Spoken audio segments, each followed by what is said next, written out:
கலை ஒரு மிக முக்கியமான ஒரு முயற்சி. எம்ஜிஆர் வழி வந்தவர்கள், அந்த தொண்டர்கள், அவர்கள் எல்லோருக்குமே ஒரு உற்சாகம் தரக்கூடிய ஒரு செய்தி தான். ஆனால் அது எந்த எண்ணத்திற்காக செய்யப்பட்டது, முழுமை பெறலை அப்படிங்கிறது தான் அவங்க 2 பேர் வைக்கிற வாதமாக இருக்குது. உங்களுடைய பார்வை என்ன?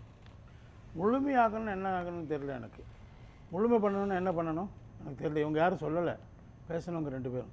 முழுமையடையணும்னு என்ன பண்ணணும்? வேற வேற அது ஒரு கலை விழாவாக நடந்தது அப்படின்னு சொன்னார். அதில் பல்வேறு அரசியல் கருத்துக்கள் பேசப்பட்டிருக்கு.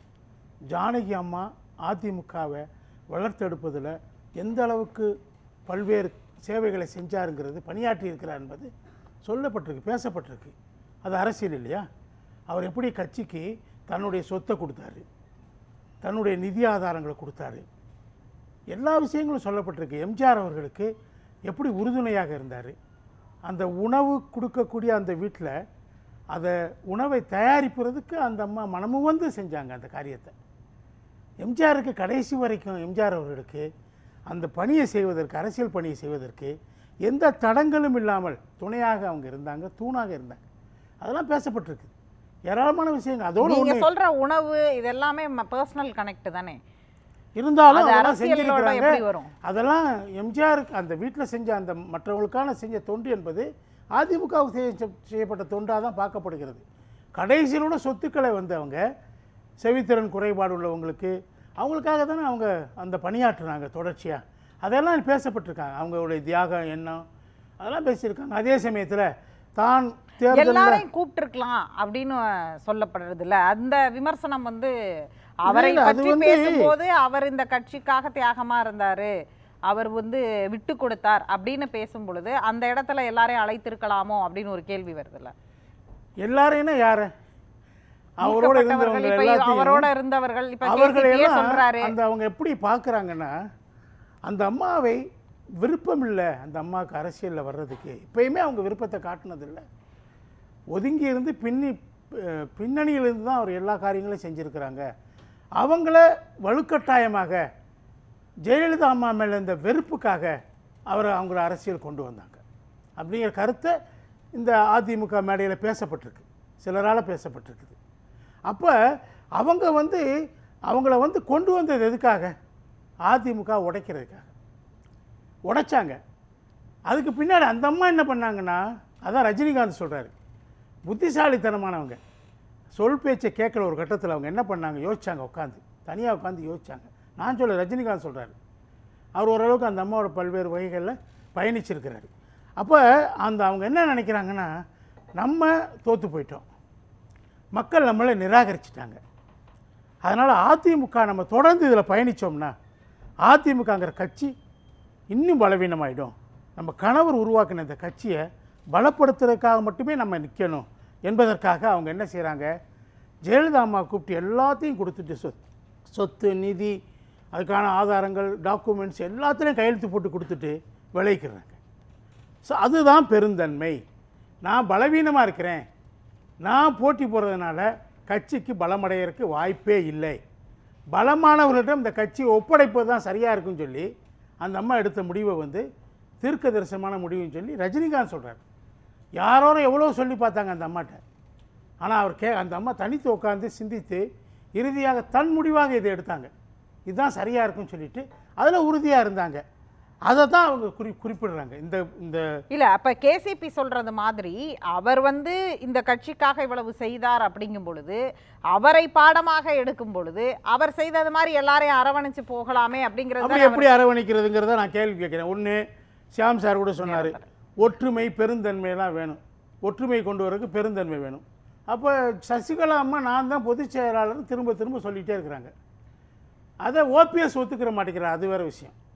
அவர் தாக்கல் செஞ்ச அஃபிடவிட்டில் அவங்க கட்சி உறுப்பினரே இல்லைன்னு ஒரு 7-8 மாதத்துக்கு முன்னாடி தாக்கல் பண்ணியிருக்காரு சிவில் கோர்ட்டில். அப்போ அது வேறு விஷயம். ஆனால் அவங்க அதை தான் சொல்லிட்டு இருக்கிறாங்க. அப்படின்னா பெருந்தன்மைன்னா என்ன? எடப்பாடி அவர்கள் தன்னுடைய பொதுச் செயலாளர் பதவியை ராஜினாமா செஞ்சுட்டு விலகிட்டு அந்த பதவியில் சசிகலா அம்மா பெருந்தன்மையோடு உட்கார வைக்கணும்னு சொல்கிறாங்களா?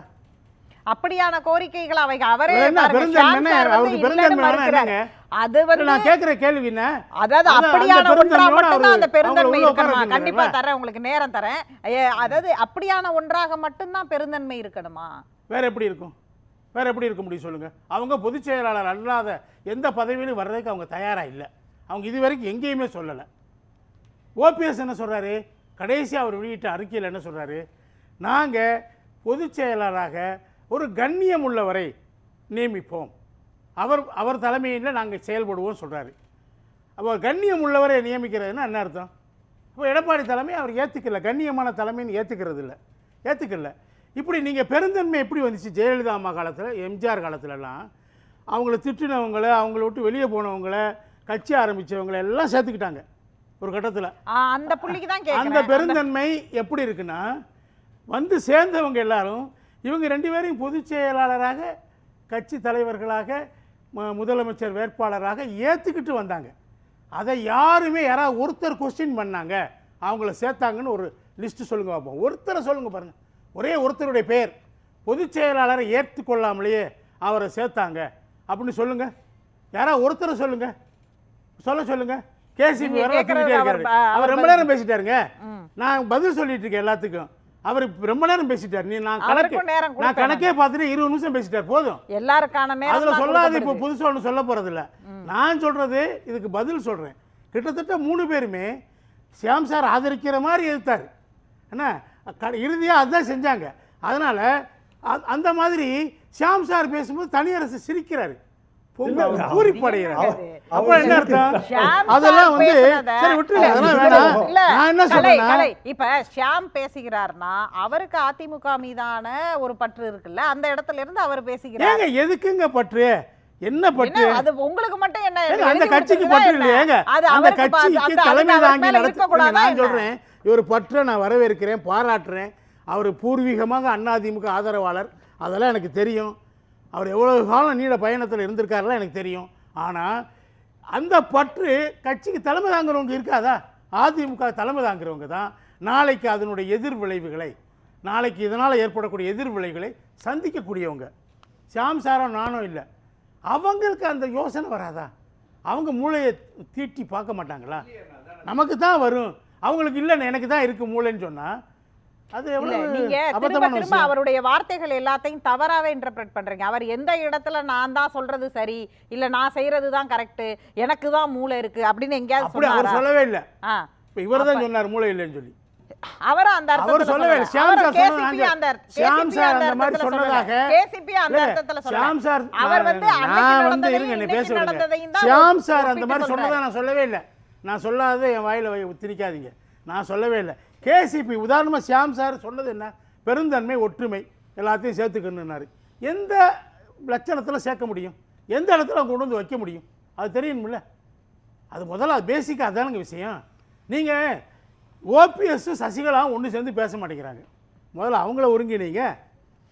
அவங்க என்ன சொல்கிறாரு, இவங்க இப்போ பொதுச் செயலாளர் என்ன உங்கள் கட்சி உறுப்பினரே இல்லைன்னு சொல்லி அஃபிடவிட் தாக்கல் பண்ணுறாரு. அப்ப நீங்க அவங்கள ஒன்று சேர்த்துக்கு முதல்ல சேருங்க. இல்ல இப்ப இன்றைய காலகட்டத்துல திரு ஷியாம் வந்து ஒரு ரொம்ப அக்கறையான ஒரு விஷயத்தை முன்வைக்கிறார். இரட்டை இலைக்கு மீண்டும் வந்து ஆபத்து வருமோங்கிற இடத்துல எல்லாரும் ஒன்னா நிக்கணும் அப்படிங்கிற ஒரு புள்ளியை தொடராரு. எல்லாரும் ஒன்னா நின்னா போதாது, பாஜகவோட கூட்டணி வைக்கணும். அப்பதான் இரட்டை இலைக்கு ஆபத்து வராது. அவங்க அதான் சொல்றாங்க. இந்த 3 பேரும் பாஜகவோட இருக்காங்க, பாஜகவினுடைய நெருக்கத்தில் இருக்கிறாங்க இந்த 3 பேருமே. நீங்கள் பாஜகவை கூட்டணி வச்சா இரட்டை இலை மீட்கப்படும். அதுதான் நடந்தது. ஆனால் அவர் சொன்னபடி தேர்தல் ஆணையம் வகுத்து இருக்கக்கூடிய இது வரைக்கும் சில சமயங்கள் அதை மீறி இருக்கிறாங்கிறதையும் சார் சுட்டி காட்டினார். அதை நான் ஏற்றுக்கிறேன். அவங்க வகுத்து இருக்கிற விஷயம் என்னென்னா, கொள்கை என்னென்னா, கோட்பாடு என்னென்னா, அதுதான் மகாராஷ்டிராவில் 2 கட்சிக்கும் கொடுத்தாங்க. பிரிந்து வந்த 2 கட்சிகளுக்கு அங்கீகாரம் கொடுத்தாங்க, சின்னம் கொடுத்தாங்க. ஏன் அதை நீதிமன்றம் அந்த தீர்ப்பை ஒத்துக்கிருச்சு. அதிமுகவுக்கு சின்னம் தரணுங்கிறத தேர்தல் ஆணையம் மட்டும் முடிவு பண்ணலை. இது டெல்லி ஹைகோர்ட் பெரிய அளவுக்கு அதை ப்ரெஷர் கொடுத்தாங்க. அதுக்கு பின்னாடி 1 வாரம் டயத்தில் முடிவு பண்ணணும்னு சொன்னாங்க. அது பின்னாடி தான் கொடுக்கப்பட்டது. அதனால் அதை வந்து திரும்ப எடுக்கிறது என்பது அவ்வளோ சாதாரணமான விஷயம் அல்ல. இன்றைக்கி உச்ச நீதிமன்றம் தேர்தல் ஆணையத்தை கருத்து கேட்டிருக்கு. தேர்தல் ஆணையம் நான் கொடுத்தது தப்புன்னு சொல்லுமா? கேசிபியோட புள்ளி என்னன்னா, நீங்க சொன்னீங்க இல்லையா, யாராவது ஒருத்தவங்க எதிர்த்தாங்களா, யாராவது ஒருத்தவங்க எதிர்த்தாங்களான்னு. அவங்க தேர்தல் களத்துல நின்று அதே ஜா அணியிலே ஜானகி அம்மையார் எந்த இடத்துல ஜெயலலிதா கிட்ட விட்டு கொடுத்தார் அப்படிங்கிற புள்ளியும் ஒன்று. வெற்றி அப்படிங்கிற அடிப்படையில அதை வந்து நிறுவி இருக்கிறாங்க, அதனால எல்லாரும் ஏத்துக்கிட்டாங்கிறத தானே திரும்ப திரும்ப கேசிபி சொல்றாரு. ஆமாங்க, பலமானவர்களிடம் பலம் இல்லாதவர்கள் பலமானவர்களை ஏற்றுக்கொண்டு விலகுவது தான் அந்த கொள்கைகளை ஏற்றுக்கொள்வது, அதோட ஒருங்கிணைவது தான் ஜனநாயகம். உள்கட்சி ஜனநாயகம். யார் பலம் இல்லாதவர் தெரியலையா இப்போ உங்களுக்கு? எங்க கட்சி வந்து அங்கீகரிக்கப்பட்டிருக்குது, நீதிமன்றத்தில் பல்வேறு வழக்குகளில் முடிவு செய்யப்பட்டிருக்குது. எல்லா கட்சியினுடைய நிர்வாகிகளும் அங்கே தான் இருக்காங்க. பொதுக்குழு, செயற்குழு, மாவட்ட குழு எல்லாரும் மெஜாரிட்டி 99%. உங்க முன்னாடி அந்த கேள்வியை நான் கேசிபி கிட்ட வச்சேன் இல்லையா, ஒரு எந்த மேஜர் ஷிஃப்ட்டோ டெக்டானிக் ஷிஃப்ட்டோ நடக்கல அப்படின்னு. ஆனால் இதெல்லாம் நடக்கல. சரியான கேள்வி வச்சீங்க நீங்க சரியான கேள்வி வச்சீங்க. ஆனாலும் வந்து அது வந்து அந்த கட்சிக்குள்ள இருக்கிற தொண்டர்களை உற்சாகப்படுத்தல, அடுத்த கட்டத்துக்கு நகர்த்தல. ஆட்சிக்கு வரும்பொழுது மட்டும்தான் அது நகரும். வெறும் தொண்டர்கள் அங்க இருக்கிறதுனால எப்படி ஒன்றா இருக்கும்? ஆட்சிக்கு வரணும் அப்படிங்கிறாங்க. சும்மா இல்ல, ஒரு அட்வர்ஸ் எலெக்ஷன்ல 21% வாக்குகள் வந்திருக்குது. ரொம்ப அட்வர்ஸ் எலெக்ஷன். அதிமுகவுக்கு இந்த மாதிரி ஒரு அட்வர்ஸான கண்டிஷன் எப்பயுமே இருந்ததில்லை. அதை சந்திச்சிருக்கிறாங்க. அவங்க 2 கூட்டணிகள் மத்தியில் ஆட்சி அமைப்பதற்கான போட்டியில் இறங்கியிருக்கிறாங்க. அதில் பிரதமர் வேட்பாளர் அறிவிக்கிறாங்க. இந்த சாய்ஸ் எதுவுமே இல்லாமல் நிற்கிற அதிமுக மேலே மக்களுடைய, குறிப்பாக urban middle class, semi urban middle கிளாஸினுடைய ஃபோக்கஸ் விழாமல் இருந்தது என்பது நியாயம். அதுதான் நடந்தது. ஆனால் அவங்க 19% வாங்கினாங்க. கூட்டணி 2019 18% வாங்கினாங்க. கூட்டணியுடைய பலம் 30% இருந்துச்சு. ஆனால் ஒரு 2 ஆண்டுகளுக்கு முன்னாடி சட்டமன்றத்தில் என்ன ரிசல்ட் என்ன? 43% வாங்கினாங்க கூட்டணி. அதிமுக 34% வாங்கிச்சு. இல்லைன்னு சொல்ல முடியுமா? அது மாதிரி தான் அவங்களுக்கு சட்டமன்றத்தில் அகில இந்திய அளவில் அவங்க எந்த கூட்டணியிலையும் இல்லாத போது மாநிலத்தில் தான் அவங்களுக்கு பெரிய ஸ்டேக் இருக்குன்னு நான் சொல்கிறேன். அது அவங்களுக்கு இருக்குது இப்பையும். உதாரணமாக நான் சொல்கிறேங்க, தொடர் தோல்விகளை இவர் எப்படி சொல்கிறாரு தெரியுமா? இப்படி இன்டர்பிரேட் பண்ணால் எப்படிங்க? தொடர் தோல்விகளை எடப்பாடி சந்தித்து கொண்டிருக்கிறாங்கிற பதில் சொல்லும்போது திமுகவுக்கு பதில் சொல்கிறார். நீங்கள் சந்திக்கலையான்னு கேட்குறாரு. உடனே இவர் என்ன சொல்கிறார் தெரியுமா? நாங்கள் அப்படியே இருப்போம், இன்னும் தோல்விகளை தொடர்ந்து சந்திப்போம், நாங்கள் அதுக்காக தொண்டர்களை அவர் பக்குவப்படுத்துகிறாருன்னு சொன்னால் எப்படிங்க? அதாவது உற்சாகம் பீரிட்டு அந்த பொதுக்குழுலேருந்து வெளியே வரும்போது கண்ணில் படுற திமுக கொடியெல்லாம் கிழிச்சு போட்டுருவாங்களாம். கேசிபி அவர்கள் எத்தனை கொடியை கிழிச்சு போட்டார்னு சொன்னார் நல்லாயிருக்கும். சொல்லலை அவர். அந்த மாதிரி எத்தனை கொடிகளை திமுக கொடிகளை அவர் கிழிச்சு போட்டாரு சொல்லுங்க. அந்த அந்த பீரியட், உணர்ச்சி பீரியட். நான் இன்னும் முடிக்கல ஒரு விஷயம். உங்கள்கிட்ட தான் திரும்பி வர போறேன். அவர் குறுக்கிட்டாரு, அதையும் கேட்டுக்கிட்டு பதில் சொல்லுங்க.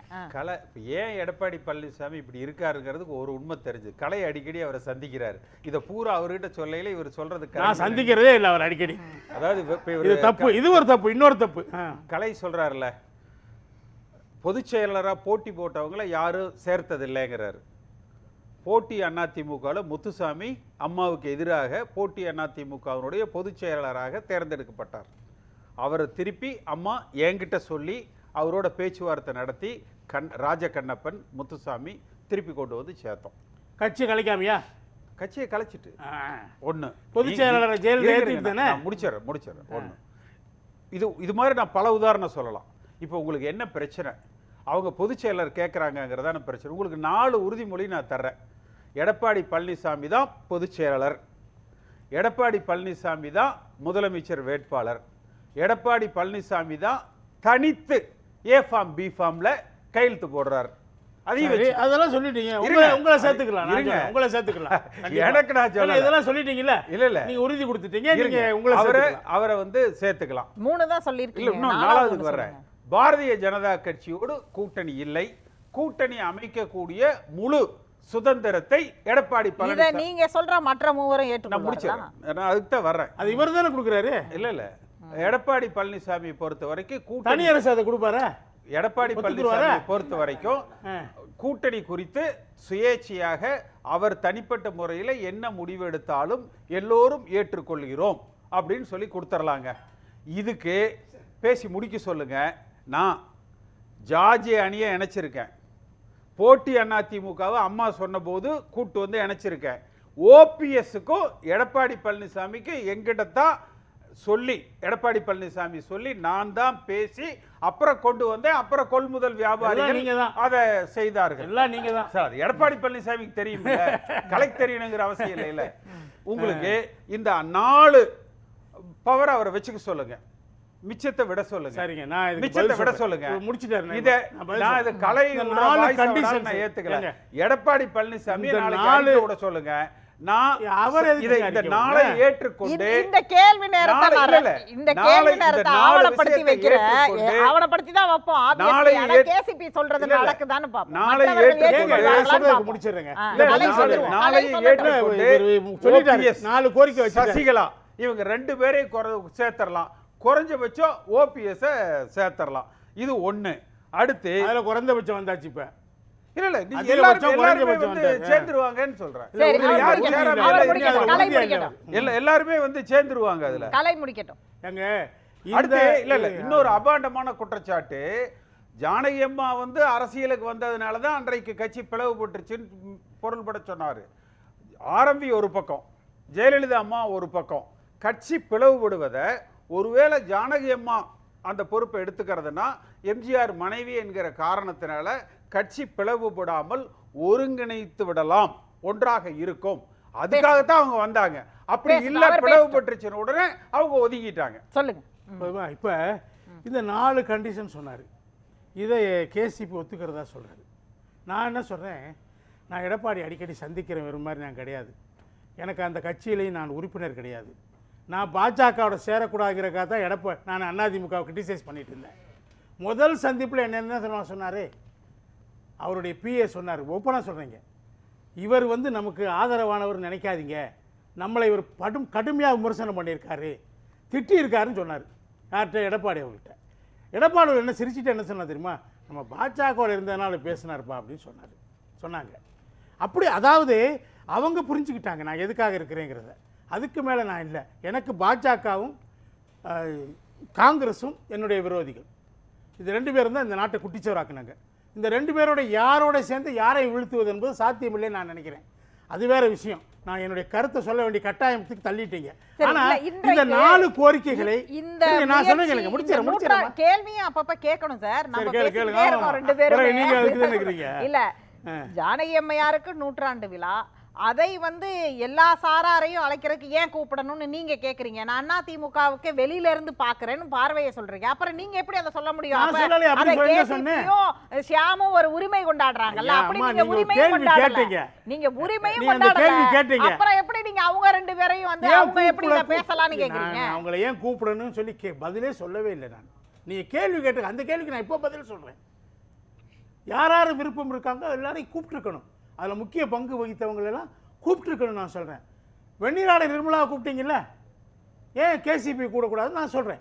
அதெல்லாம் நான் சரியாக தான் இப்போ தான் பதில் சொல்கிறேன்.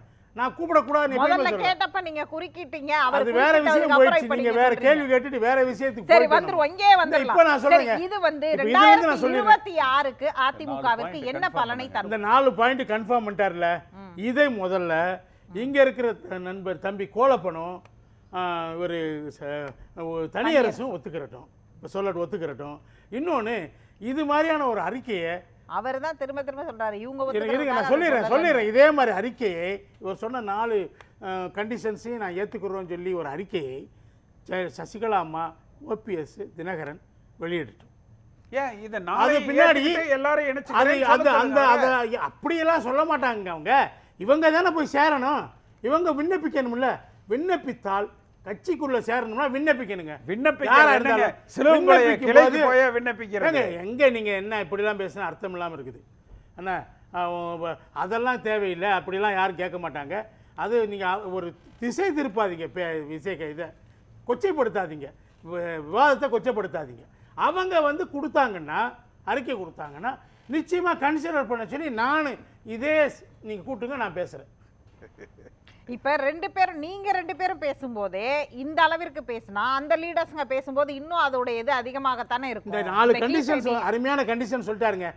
இதை ஒத்துக்கிட்டா போதுங்க. எடப்பாடி பழனிசாமி நாளைக்கு இதை பத்தி ஒரு அறிக்கை விட சொல்லுங்க. அப்படிலாம் விட மாட்டாங்க. ஏன் விண்ணப்பிக்கிறவங்க யார் அவர்தாங்க கட்சியை ஒருங்குபடுத்தணும். அவர் ஏங்க இந்த மாதிரி 4 கட்சி அவர்தானே முதலமைச்சர் ஆகணும். அவர்தானே முதலமைச்சர். அவர் ஏங்க சொல்லணும்? அவர் சொன்னா நீ யார் சொல்றதுன்னு கேட்பாங்க. இவங்க வரணுங்க, மனமொப்பி இவங்க வரணும். பேசும் கட்சியில சேரக்கூடியவங்க தான் விருப்பத்தை தெரிவிக்கணும். பேசும்